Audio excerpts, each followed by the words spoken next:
right, so today we're going to look at a Marenzio motet. We're going to try to figure out how he wrote it. So first, I think maybe we should just listen to the first 5 measures, Sepelierunt Stephanum, and see if we can figure out what's going on in these 5 measures.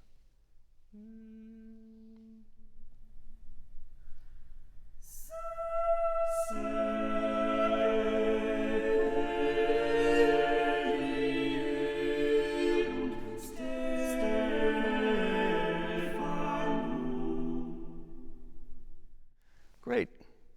So you can pause on the score, which we're going to show now, and you can take as much time as you want to study those first 5 measures and see how you think Marenzio put this together.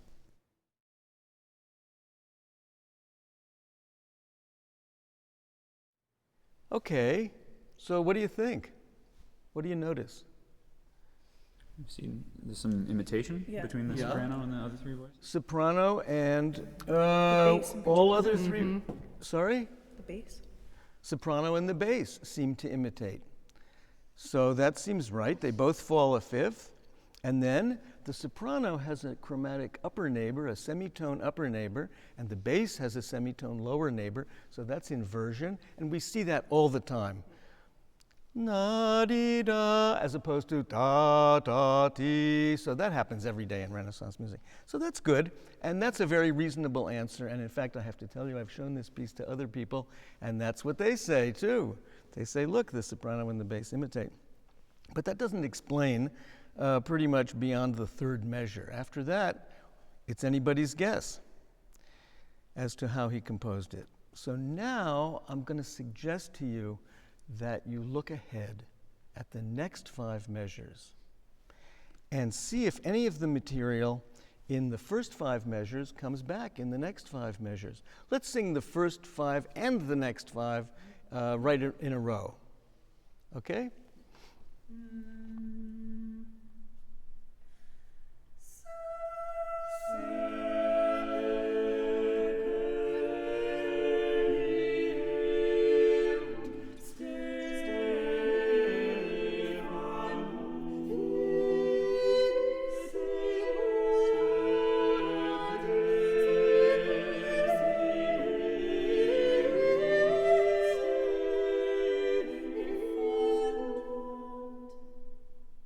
Very good.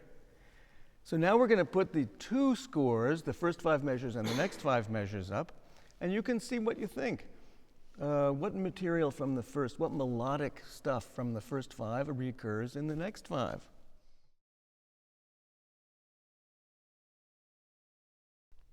So, what do you think? It looks like the tenor is imitating the bass. The tenor has what the bass used to have.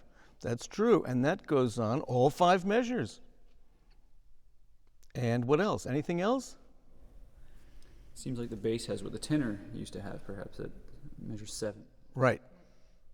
Except that the bass doesn't continue for all 5 measures. The bass only seems to get a little smaller chunk, like 2.5 bars.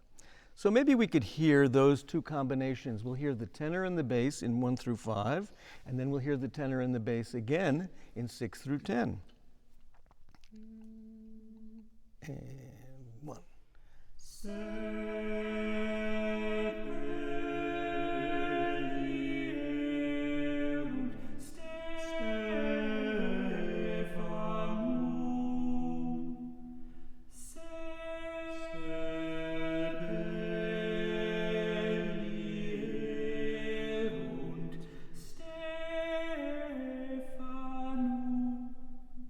Very good.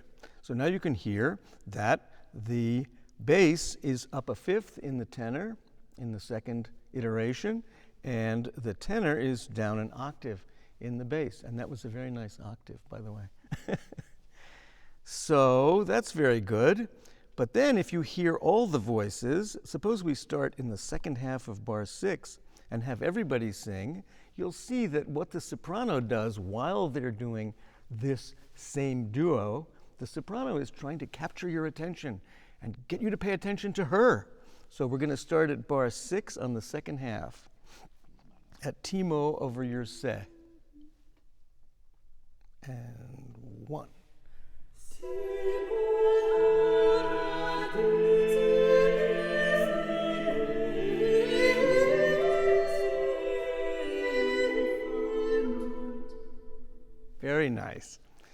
So you see the way this works is that there's like a structural duo that's presented in the first 5 bars. It's repeated in invertible counterpoint at the 12th in the next 5 bars, and Marenzio adds these glittering soprano lines to it. It's so wonderful. Now let's look at the next 5 bars and see if they're similar.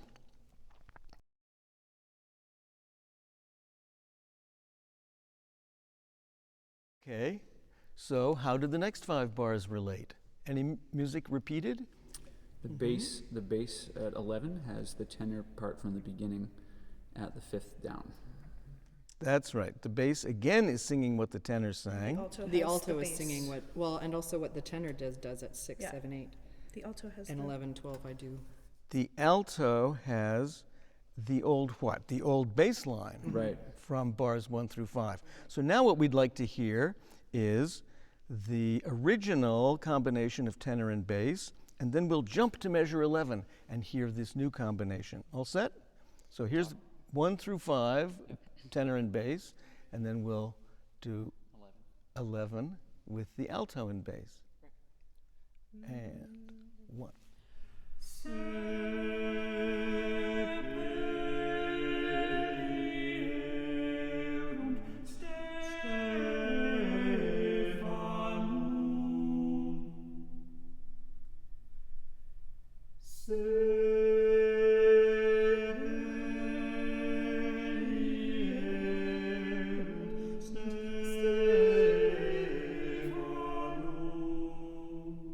Very nice.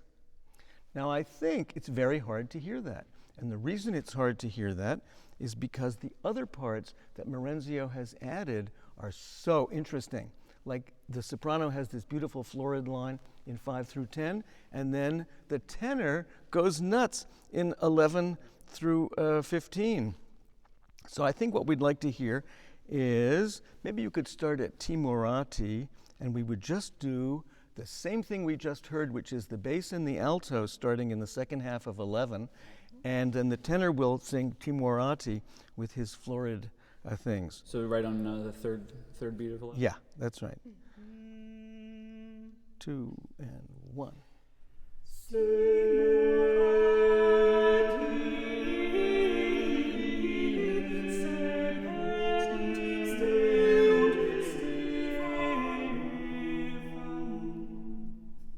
Great.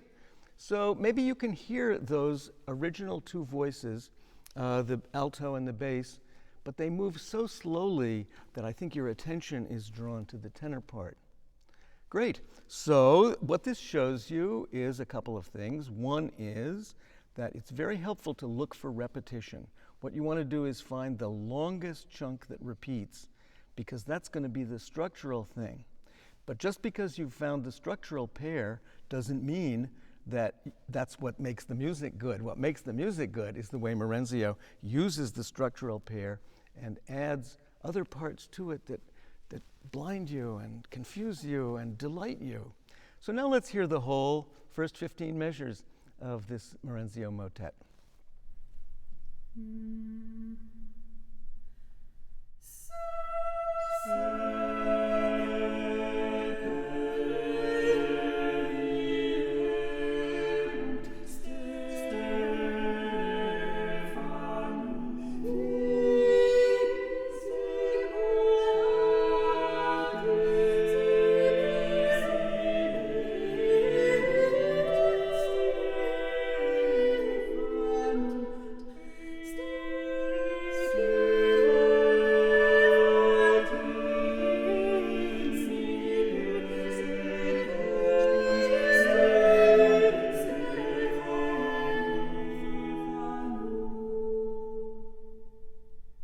Great. Thank you.